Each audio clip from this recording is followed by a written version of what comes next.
Welcome everybody to season 4, episode 36 of Oz Media's Motivate Me 313 podcast. Today's title is Breaking Barriers, a young Muslim's journey to lead Dearborn Heights. And I am here with Dearborn Heights Council President and inshallah future Mayor Mo Baydoun. Go ahead and give Mr. Mo Baydoun a round of applause. He's in the building today. Finally got a chance to get him on the show, man. You know, he's a busy man. So, alhamdulillah, we got a chance to sit down with him today and looking forward to a great conversation. So shout out to Councilman and inshallah future Mayor Mo Baydoun. Looking forward to the talk today. But before we even dive into that, be sure to follow us on all of our socials. We're on YouTube, Facebook, Instagram, TikTok, Apple and Spotify podcasts, all under Oz Media. You can check out all those platforms on our website at ozmedia313.com. Shout out to the sponsors of this show: Hanley International Academy, Holy Bowly, Wing Fellas, Juice Box, Melika Kebab, Jebel Coffee House, Royal Kebab, and Riverfront Cleaning. We appreciate them and their support. Yusuf, let's go ahead and start off with our good friends over there at Juice Box, and then we're going to get things rolling. So shout out to our good friends at Juice Box. If you're looking for a place with the best smoothies, milkshakes, ice cream, cereal bars, and slushies, then Juice Box is your one-stop shop. You can try things like their Biscoff or Nutella shakes, crepes, watermelon blast, strawberry burst, or mango smoothies. Juice Box currently has 4 locations: Hamtramck, Dearborn, Detroit, and Trenton. So be sure to stop by Juice Box and get ready to leave there with a big smile on your face. You can also visit their website at juiceboxblend.com or download their app at juiceboxblend.appfront.app. All right, we are officially back and ready to get the show rolling. Inshallah, looking forward to a great show. I forgot to give a shout out to the people who are also in the building.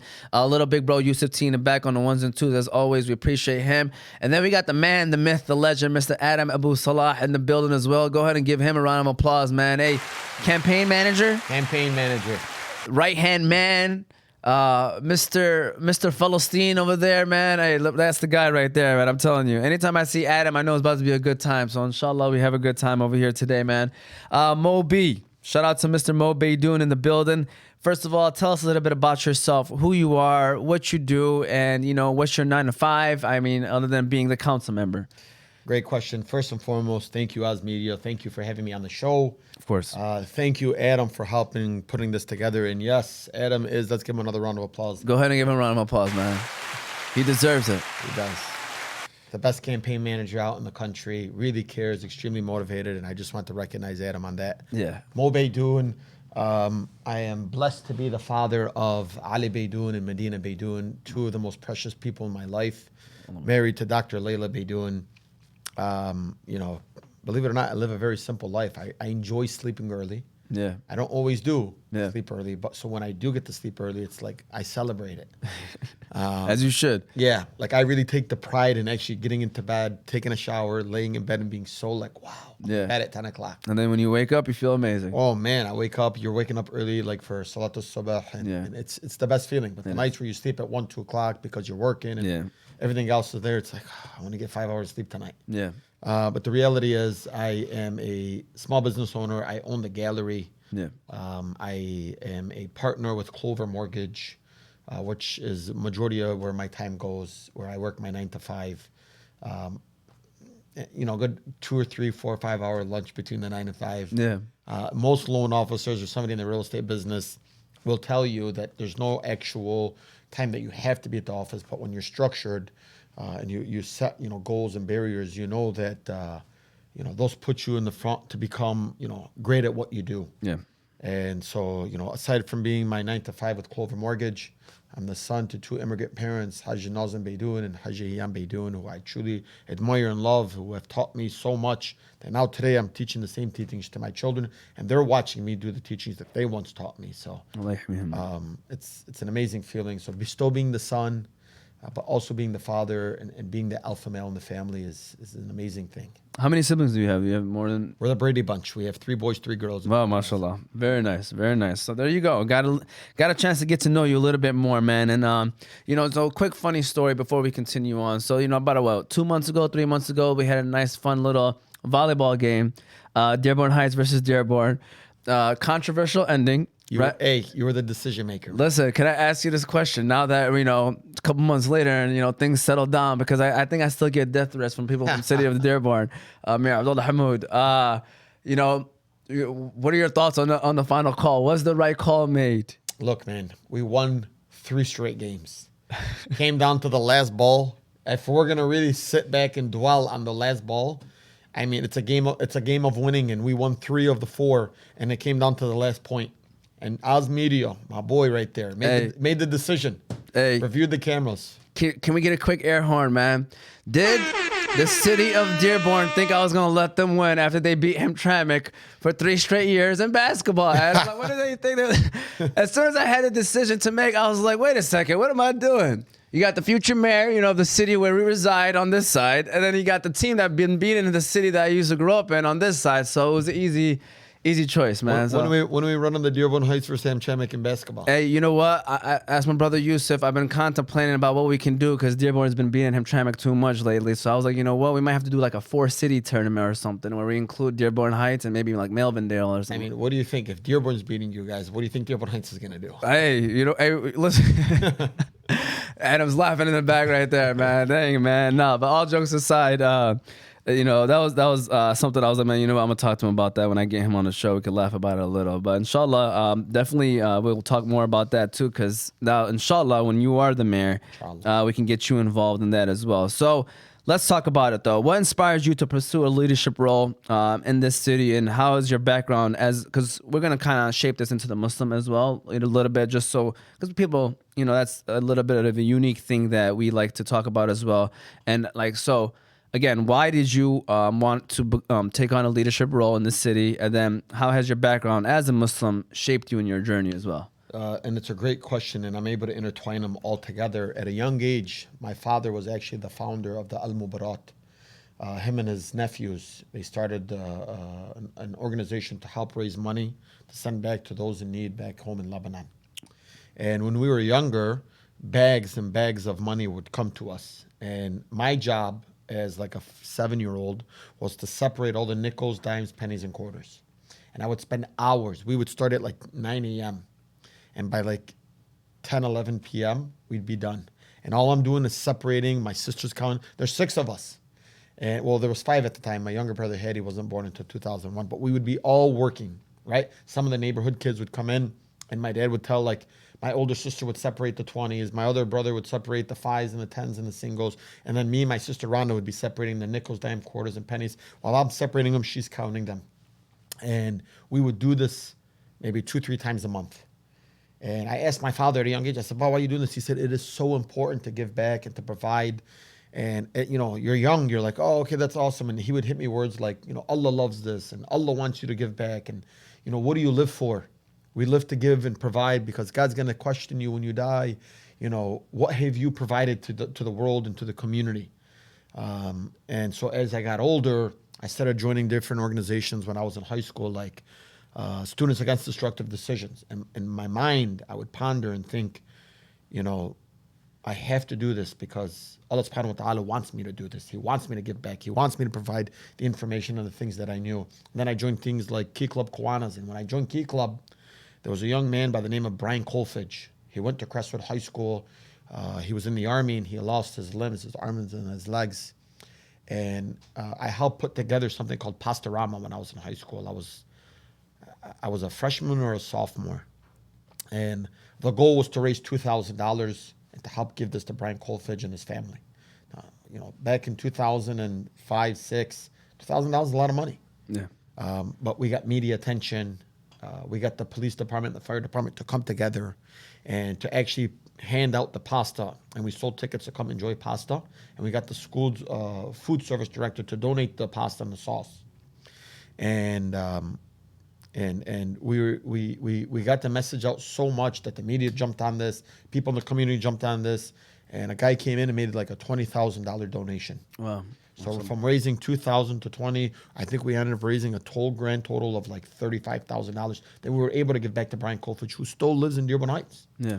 And, I remember seeing their family being so happy, coming together. The mother was crying. This was out of the blue. That was public service. Yeah. And I said, I was able to help my father at times at 7 years old to help give back to those in need. But I never got to see the expression and the feeling. When I was able to help Brian Colfidge, I said, it was like, it just flourished in my heart. And it was just a passion that grew. And it started off as a very small seed, and it grew and it's bloomed. And here I am in 2025 running for mayor because I truly love the city. Yeah. This is a city that like I raise my children in. It's a city that like I own businesses in. It's a city that all my friends reside in. Yeah. And, how amazing could it be that I'm going to be able to give back to residents, but not just my friends and family. People who I'm knocking on their doors today are telling me what has happened to Dearborn Heights. And I tell them, you have my word. We're going to move the city forward. And it's just something that I'm beyond passionate about. And it started at a very young age, embedded with my father, and it grew to like a gentleman named Brian Colfidge. Go ahead and give that a round of applause, man. What a great answer, great response. And I'm excited to see a young person also taking this step forward, man. I'm a big fan of seeing the youth stepping up because we've seen everyone else do it. So why not give the youth a chance, especially if they're qualified? So looking forward to what you can do. So can you share a pivotal moment in your life? I mean, I know that story specifically, but this question is more so that influenced your decision to run for mayor. Like if there's a pivotal moment or a pivotal story where you were like, we know that you're the president of the council right now, but what made you say like, you know what, I got to be the mayor of this city, or I need to run to be the mayor for this city? So there was always the speculation, is Mo Baydoun going to run for mayor? Is Mo Baydoun doing this because he's going to run for mayor? And the reality is, no, I did everything because I truly believe that one, there's ajr behind everything we do. Yeah. When I wake up and I make my salat, I swear to you, and Haj Hassan Ahmed is somebody you should have on the show who actually taught me this. And he said, as long as everything you're doing has ajr with it. So like when I'm praying in the morning or Dhuhr or Maghrib, my one dua to Allah subhanahu wa ta'ala every single day that God, please, if there is ajr with this, give it to me. And if there's no ajr, I don't want this seat. So the reality is, first and foremost, I don't want to do this just to be cool guys saying Mo Baydoun's running for mayor, but I want to do it because I want there to be actual ajr. We want to get good deeds out of helping people, because the reality is Allah subhanahu wa ta'ala tells us we must provide and give and be there for our brothers and sisters. But the one thing that really pushed me was, and I hate to have to dig deep into the politics of things, but the city has declined. I mean, we have literally nosedived into seeing our city services, our police department, the reckless driving, the blight, just the city. There's a statistic out there that I was reading the other day that almost 2,200 residents have moved out of the city of Dearborn Heights in the last 4 years. It's insane. Yeah. And of those 2,200 residents, I think it was like 1,500 or 1,600 of those homes were sold to investors out of state as rental properties. You're losing your community. Yeah. And that's not good.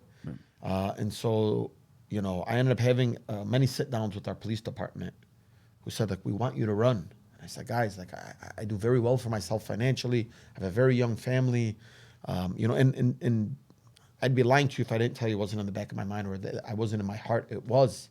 But I also have to make sure that I'm putting my family and myself first. You have to. And I have to be selfish to my children.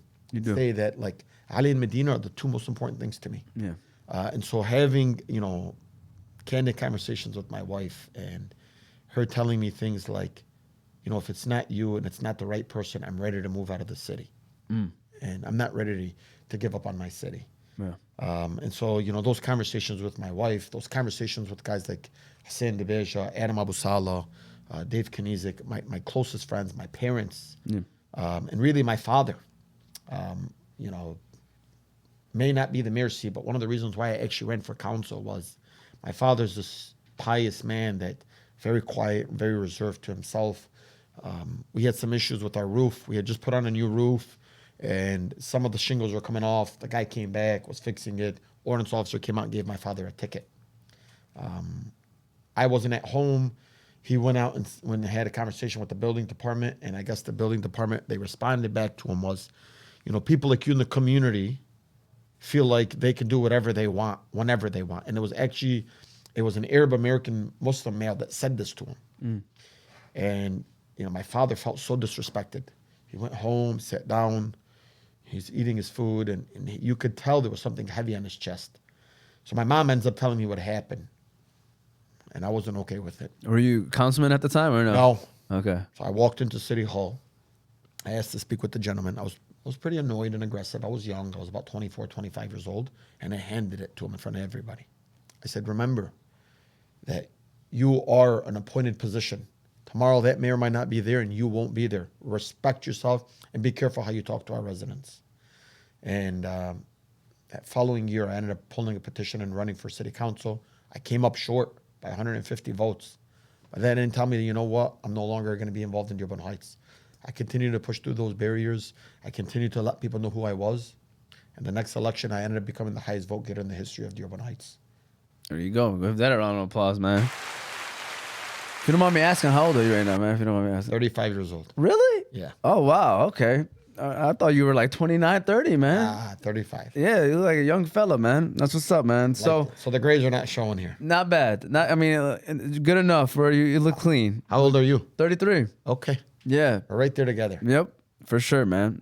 So, Dearborn Heights, just like Dearborn, just like the cities, we know it's a diverse community. So how do you plan, to represent the diverse community within Dearborn Heights? And I guess what unique perspectives do you or will you be bringing to the table? Look, I said this the other day at my forum, and I really live by a lot of quotes.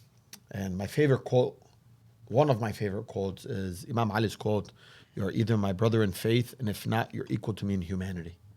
I think, this was set the precedent across the board.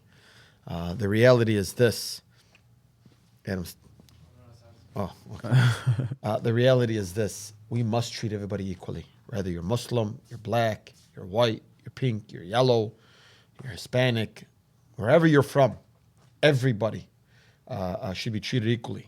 And I'll give you a quick example. I've been a huge supporter of Hype Athletics diversity parade and festival that they do every year. Well, the first 3 years that they did this, they received tickets. I was advocating and fighting and standing alongside Ali Said and saying, you know what? This is something that's bringing culture, diversity to the city of Dearborn Heights. And when we have things like this and we're welcoming everybody, regardless if the community is divided between, two different,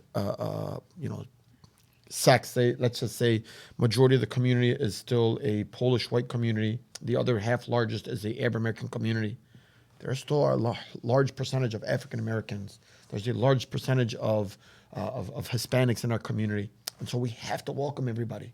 We have to allow things to be acceptable and attainable for everybody equally, not just under the law, but with respect and dignity.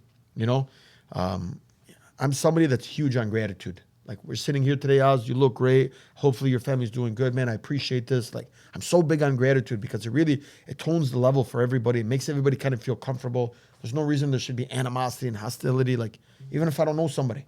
Yeah.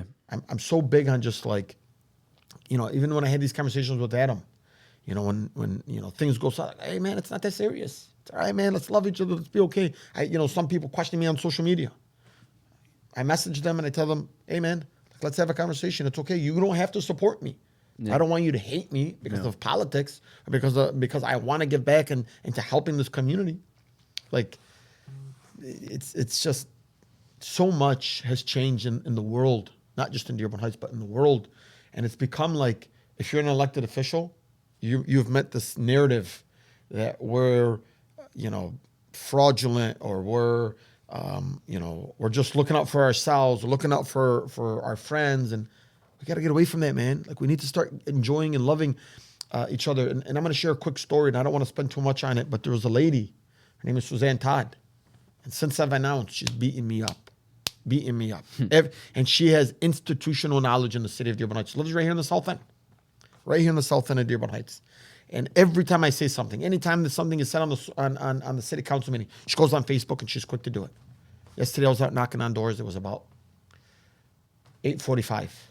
I'm on my last street, last half of the block. I get to this door and I knock on a door on Academy Street, right around the block from here. Open the door, and who was it? Suzanne Todd. I said, oh my God, here we go. But must treat everybody equally. Yeah. How you doing, Mrs. Todd? My name is Mo Baydoun. I'm your Dearborn Heights. She said, I know exactly who you are. And I said, I know you know who I am, but I'm still going to give you the same thing that I said to everybody else, even though she don't like me. Yeah. She said, come into my home. Entered her home. Her dog jumped on top of me. I was like, Mshahar. And Man, I would have been out. I ain't gonna lie. I would have been standing outside for you. Like, go ahead and finish up. and she goes, take a seat on my husband's chair. This lady has institutional knowledge. She's extremely smart. She's a nurse. She's 86 years old. And I think she's 86. And she does not give up. She's a trooper. And she loves the city. And things have changed. And so I sat down with her yesterday from 8:45 till 9:40 in her house. No, it was like, One-on-one. we went all in. And I ended it with, Suzanne, like, we can agree to disagree. But you don't have to hate me. Like, you love the city of Dearborn Heights, and I love the city of Dearborn Heights. You love it in one way, and I love it in another way. But at the end of the day, I can't judge you for loving it this way. But don't judge me for loving it another way. Yeah. And by the end of it, she said, one, you were a part of a debate last night, and you won me over. And she said, today you're knocking on my door. The reality has really sunk in with me. I just want the truth, and I want everybody to move Dearborn Heights in the right direction. And I texted Adam. I said, you won't believe whose house I was just in for the last hour. And I believe today she's coming to my ice cream social. So I was able to win somebody, even that she didn't believe in me. Even though she didn't, she straight up said, I don't want to vote for you.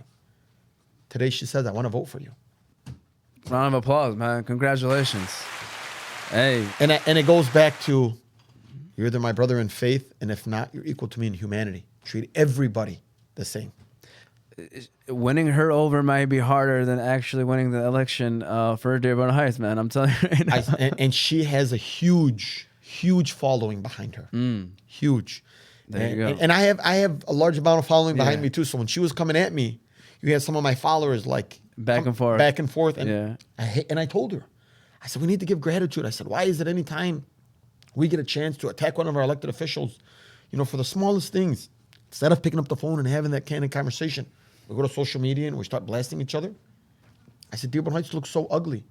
Hamtramck, same thing. Yes. Like, we need to start having inner conversations. Not everything needs to be an attack and causing fitna and opening up different barriers and saying or different avenues and saying, let's attack each other.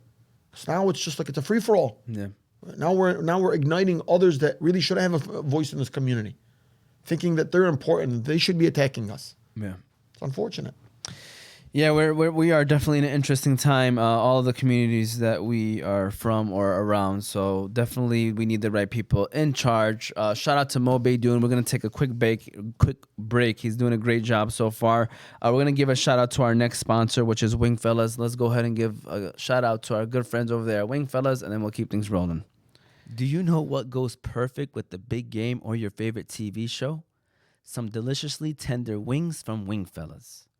Wing Fellas Restaurant is home to the best wings in Michigan. With over 20 different sauces and seasonings to choose from, you can make sure every wing order you make caters to your taste buds. They have 7 different locations in Michigan. They have a location in Dearborn, Southfield, Detroit, Belleville, Wyandotte, Flint, and Taylor. So no matter where you are at in the state, Wing Fellas is your one-stop shop for some fall-off-the-bone wings. Also, be sure to visit them at their website at thewingfellas.com. All right, we're officially back, ready to get the show rolling. So, Mo B, let me go ahead and jump right into this. What are the key issues you believe are affecting the community of Dearborn Heights, and how do you plan on addressing them? Maybe give us your top 2 or 3. Well, aside from me telling you, I had already assumed I knew what was going on in Dearborn Heights, but we wanted to hear from residents first. And so we were the only campaign team to send out a citywide survey to say, what are your issues in Dearborn Heights? We sent that out to almost 10 or 11,000 doors, and we received back 2,700 responses. On those 2,700 responses, the 3 biggest issues in Dearborn Heights, first and foremost, was people don't feel safe because of the reckless driving and the things that, the safety concerns that are happening in Dearborn Heights. The second biggest issue we had was blight. People not upkeeping in front of their home. And having to look at 1 out of every 5 homes looks like a home that's just been abandoned. And the third biggest issue that we had in our city was our flooding. And people are going through so much because they're fixing their homes 3-4 years later. FEMA gives them a little bit of money, and then their homes flood again.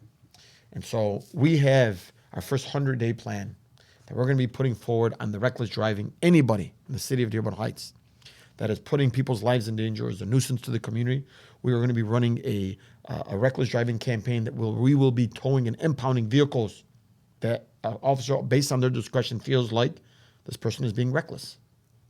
Because see, everybody's got an attorney today that's getting them out of some type of ticket.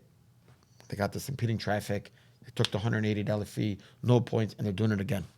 But I promise you, once you impound their car and you take away their vehicle, they're going to think twice before they speed down that neighborhood or residential neighborhood. Here on Monroe Street, the other day I was knocking on doors. A car, I want to say, did about 65, 70. But that's one avenue. Another thing is, we're not going to reinvent the wheel. We know that speed humps help slow down vehicles and bring more protection to neighbors. Another thing will be flashing stop signs, so reminding residents that you need to stop. But also putting digital signs out there that say your speed, that reminds you, hey, it's 25, you're going 30, and it's blinking red. I've even seen ones in like Birmingham where like a police light goes off, and it scares somebody and they automatically slow down. And so we're going to put those type of measures. But I want to see more like infrastructure ways. And there was a study done that at 4-way stop signs, if you elevated the road where cars actually had to go over it, you tend to stop longer and actually slow as you take off. So these are other things that, when we know that we're making changes in the neighborhood, or we're upgrading the neighborhood, instead of just making it a flat surface, we're going to actually raise it. Another study shows that if you have a street with no trees, you feel like the street is bigger and you tend to speed more. You add more trees, it feels tighter and you tend to slow down more. These are studies that have shown to be effective and work for different cities. And so we don't need to reinvent the wheel. We just need to do our own studies and put this together in the master plan. We just need to follow the master plan. Great points. And I agree, by the way. I don't know what it is about trees. When there's a lot of them, you do start to slow down for some reason. 100%. It's weird. When you said that, I'm thinking do I do that? I'm like, actually, that is true. I was just thinking about different cities when we drive. What is your vision for the future of Dearborn Heights, and how do you plan to achieve it? So what's your overall vision? Look, we kind of like why I said I ran. Dearborn Heights is taking a nosedive. We need to start coming back up. We need to bring in more revenue. Like Dearborn Heights, the other day I was swimming. I was swimming at a pool in Canton. I was at Lifetime. And I like their outdoor pool, so I like to swim there, and I do my laps there early in the morning. And I was by myself, and I'm just looking in the water. I'm looking around. I said, why don't we have this in Dearborn Heights? Why don't I have a place to be able to take my children to enjoy both in the south end and the north end? I would love to see a recreational facility to be brought into Dearborn Heights. I think Dearborn Heights deserves it. I think you need to have some type of outdoor pool that, on a very hot, this heat wave we've just had for the last 2 weeks. We shut down the splash plant on the hottest time of the year. Even if it's leaking, let the water still come out, let the kids at least cool down and enjoy it. Instead, we shut it down. And it was so controversial all over social media. Yeah. And so I would like to see more recreational, rejuvenating our parks. Our streets need to be safer. And we need to figure out how to tackle blight. Residents might not like what I'm going to do when it comes to those that don't upkeep their homes. We're going to implement very strict 24-hour notices. And if you don't resolve it, we're going to fix it for you at a very higher expense. And then we're going to go ahead and put it on your taxes. Yeah. And when that happens so often, people are going to think twice before they let their grass grow. Darn it, I got a 24-hour notice. I got to cut the grass. Or if you can't cut it, pay somebody. And when it comes to our seniors, we're going to offer, different incentives where we're going to work with some kind of contractors where we're going to say a senior can't cut their grass, but they also can't afford to pay $35, $40 every 10 days. If we give you a lump sum of homes, will you do it for $10, $15? And now the seniors can get it at a discounted price. Yeah. So there's alternatives, but we're not moving in that direction. Everything just feels kind of like at a plateau. Everything's just steady, and it's kind of declining, and it sucks. Yeah, and I agree. Working with the city of Hamtramck, that's one thing that I learned is that, one thing we've been focused on is the blight situation. And, I know residents, they don't like it, but there are residents that respect it because they know that you're trying to make the city look nice. You're trying to make the city look presentable. From the employer perspective or working for the city perspective, it's another way of, getting revenue in the building too. You know what I'm saying? Obviously that's not the end goal. The goal is to make the city look nice, but you got to clean up. You got to clean up around your houses. You know what I mean? You got to make it look presentable. You know, when we moved to Dearborn Heights in 1997, my mother redid her entire garden on the front, brick pavers. We were one of the first. Believe it or not, when we moved here, our house was egged. It was TP'd. We'd run over our sprinkler systems. We were the first Arab Americans on the block. And within my mom's second year, she won a prize by a beauty commission that rated one of the nicest homes in the neighborhood. We got a free gift card to Antonio's. My whole family, 6 children, five or six children. That's a big family. Yeah. And it was expensive on my father, who worked at the Fabrica, who worked at the Ford. And so when we received this, we would celebrate it. That doesn't exist anymore. Yeah. Imagine we went around and we gave away, business owners gave away some type of gift card that you can enjoy if you have the nicest home in the city. So we're going to bring those things back. Yeah, that's a great idea, man. It's a great idea. So you are already in a leadership role. You are even growing in that sense as well. So how do you define leadership, and what qualities do you believe are essential for a successful leader? We're kind of shifting now from talking about the position of being a mayor and stuff like that, or being a council member, to now just talking about leadership in general. So how do you define leadership, and what qualities do you believe are essential for a successful leader? Look, it goes back to transparency, trust. I think in order to be a good leader, you have to have a lot of gratitude in you. Because when you're in that position, you're going to get a lot of pushback. You're going to be questioned. And being able to take that in, absorb it, and start seeing the best in that person. Because the reality is, the person that's questioning you just cares, and cares in a different way. Kind of like my story that I shared about Suzanne Todd. But you have to have like the transparency, the true leadership roles. I mean, I'm somebody that at a young age, I've been giving back. This isn't something that I just woke up one day and said, I want to run for mayor. Because we're seeing that today. We're seeing people just get up and say, I'm going to be the next mayor of this city or that city or the city of Dearborn Heights. We haven't attended a city council meeting. I have institutional knowledge, while nobody else that's running has the knowledge or the connections that I have. I have the connections between the state, the county, and the federal level. Nobody else running in the city of Dearborn Heights right now can tell you that they have those connections, other than me and my team. And so, in order to have those, aside from having honesty, and aside from having the charisma, because you have to have that type of charisma. What we're seeing in today's administration is when somebody gets questioned, they automatically get defensive and they get angry. No, man. We gotta give back. We gotta be excited. Have that personality wise, and I don't think nobody else. And they don't got the Moby personality. They don't, man. They really don't. But not just the Moby's personality, but the passion. Yeah. And I'm just so passionate. Yeah. But really, it also does go back with no, I don't think anybody has the Moby personality that I have. Really, I don't believe. And it does take the right person to be in that role, because you got to be, like you said, you got to be able to handle pushback in a positive way. Accept it and, let the person say what they have to say. Like, everybody is entitled to their own opinion. Like, you can't stop somebody from saying what they feel like. I have a great response set. I have a huge percentage at conversion. I'm able to convert that person to understanding me. Yeah. Right? Because that person, like, going back to Suzanne, who didn't understand why I was doing the things that I was doing. After our conversation, she gave me a hug. We apologized to each other. There was so much gratitude in the room. We laughed. She said, hey, man, I might even want a lawn sign.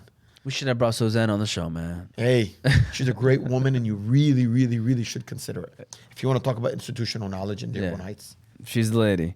Yes.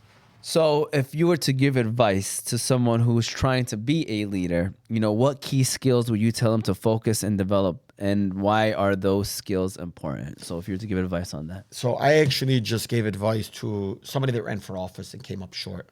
He's not even a friend of mine.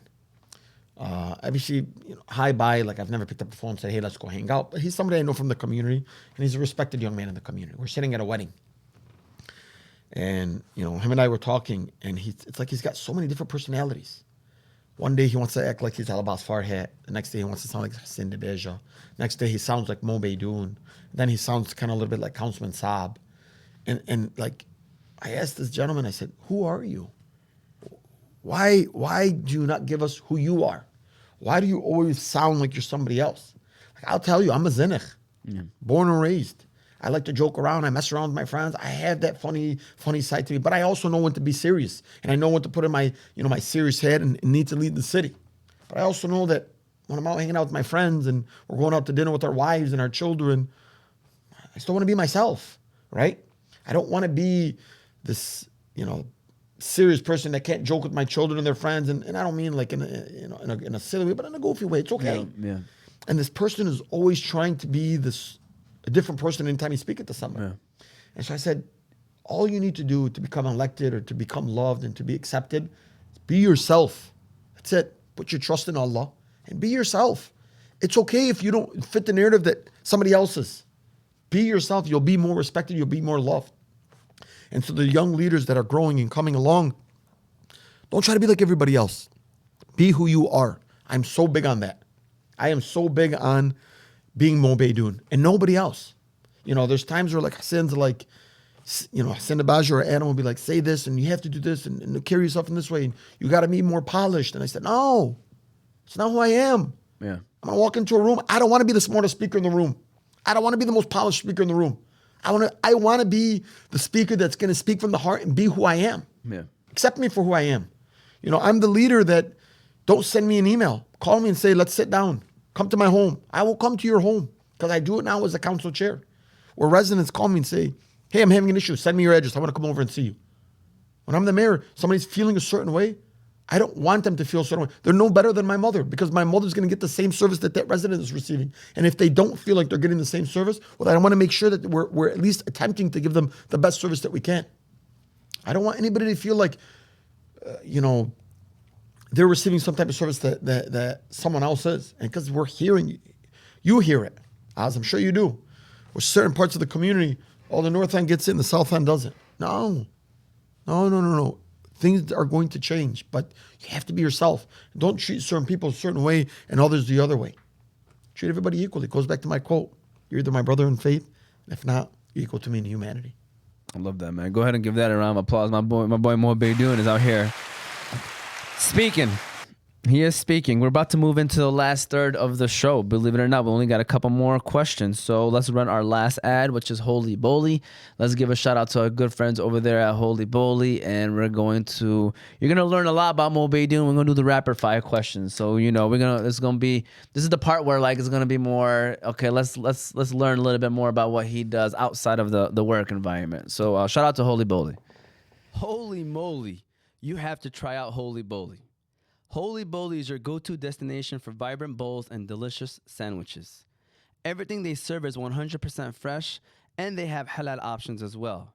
Their mouth-watering bowls are always packed to the top, so you're getting the most bang for your buck. They currently have 2 locations in Detroit, and you can check out all their food on their website at www.myholyboli.com. All right. Let's learn more about, inshallah, our future mayor of the city of Dearborn Heights, but he is the current president of the council.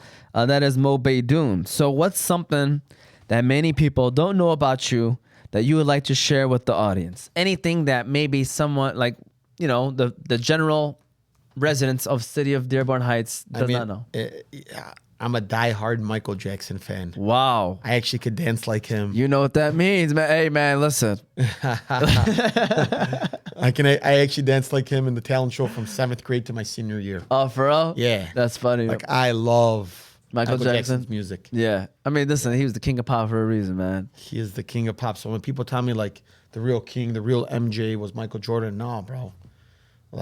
Michael Jackson's the real king, and he's the king of pop, and he's the real MJ. He's the real MJ. Yeah, he's the real MJ. It ain't Michael Jordan. That's crazy. Yeah, man. Listen, growing up, everybody had their moments with a specific couple of Michael Jackson songs. Man, until this day, his songs, are just when you hear it, come on, it's like everybody is like, you know what I mean? Absolutely. Come on. Yeah, it's crazy. That's funny though. One of these days, maybe if you win, That's what you got to do. The first thing you got to do is Nah.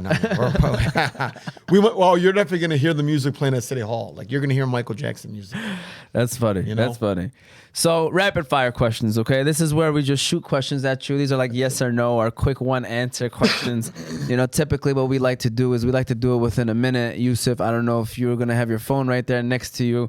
I mean, this is just for fun, but if you can get it within a minute, that would be great. I got 10 questions for you, and then Is there a buzzer that I have to hit? no, I just ask the questions, and it's just like I said, it's more so getting to know you. Okay, so whenever you're ready, let me know, and then Yusuf, whenever you're ready, let's see how long this is going to take. Ready to go? 3, 2, 1. If you could have any superpower, what would it be? I'd like to be able to fly. Fly. If you weren't an elected official, what would you be doing? I'd be one of the people complaining on the Dearborn Heights complaint page. If you could only eat one food for the rest of your life, what would it be? French fries. What's your favorite color? Green.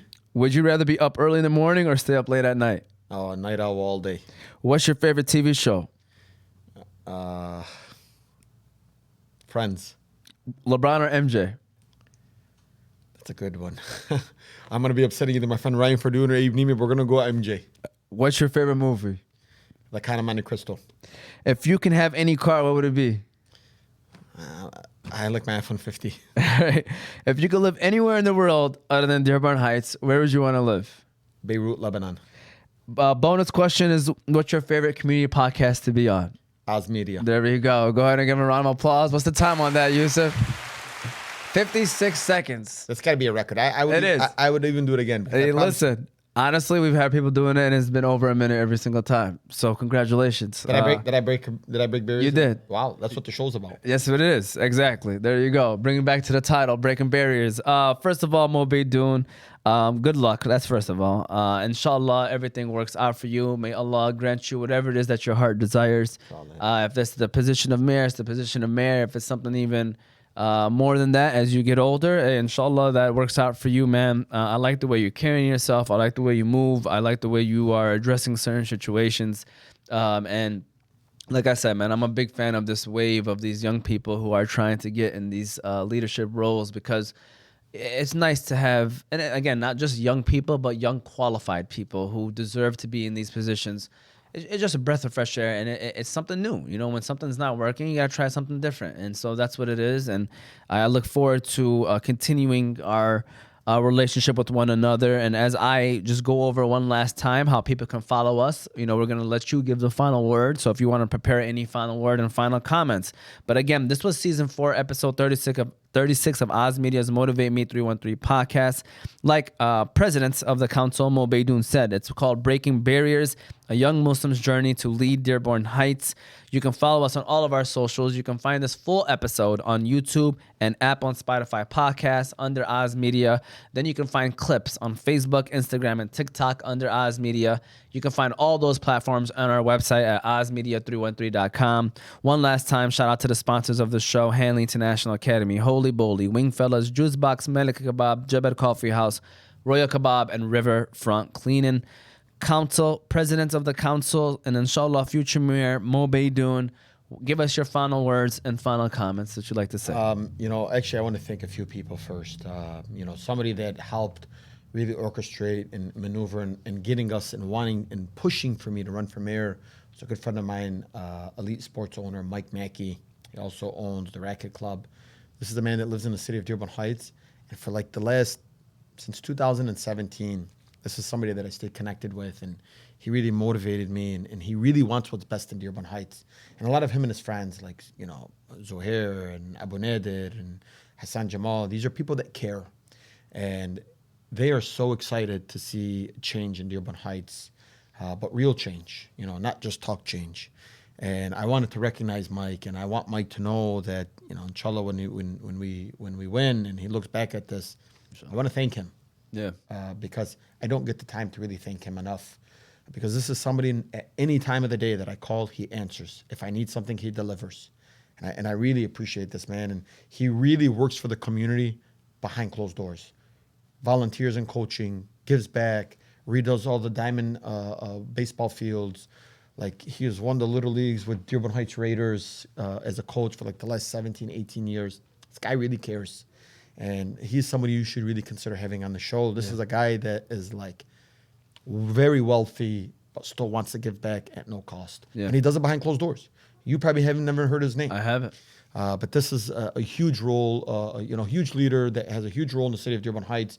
And he's somebody that we also need to recognize. But also, Allah subhanahu wa ta'ala, whatever he puts before me and whatever he gives me, it's Allah subhanahu wa ta'ala's plan, because we plan, others plan, Allah is the best of planners. And so I'm so lucky to be where I am. And this year I was able to go on a journey where I went to Umrah and I went to Ziyarah. And, I made dua and I said to Allah subhanahu wa ta'ala, what comes before me, I put my trust in you. And whatever's to happen, I fully and blindly and with my whole heart follow the decisions and the plans that Allah puts before me. Love that, man. Go ahead and give that a round of applause, man. Thank you again, first of all, for coming on the show. It was fun. It was nice to get to know you a little bit more, man. And inshallah, if you ever need anything from us, we're here. And we look forward to the collaborations in the future. All right. With that said, again, one last time, season 4, episode 36 of Oz Media's Motivate Me 313 podcast, Breaking Barriers: A Young Muslim's Journey to Lead Dearborn Heights.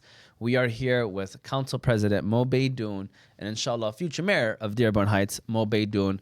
Quickly, can you let people know how they can vote, when they'll be able to vote, and early elections, or if there's, absentee ballots, anything that you want to mention? As of now, absentee ballots have went out. You can go to City Hall tomorrow, register to vote, and vote. And if you're not registered to vote, even on election night, you can go register and vote on that same day. It is so important that our community goes out, shows up, and votes. This is a decision that's going to, reshape Dearborn Heights for the next 20 years, And it's so important that you go out and vote. August 5th, consider me as your vote. But even if you don't consider me, what's important to me is that you do go out and vote and you exercise your right to vote. And you can vote from now until August 5th. And then after August 5th, there'll be another one in November. If you're looking for a lawn sign or if you want to volunteer, follow us on moformayor.com and sign up. Follow our social media platforms, moformayor or mobaydoun_9. Thank you.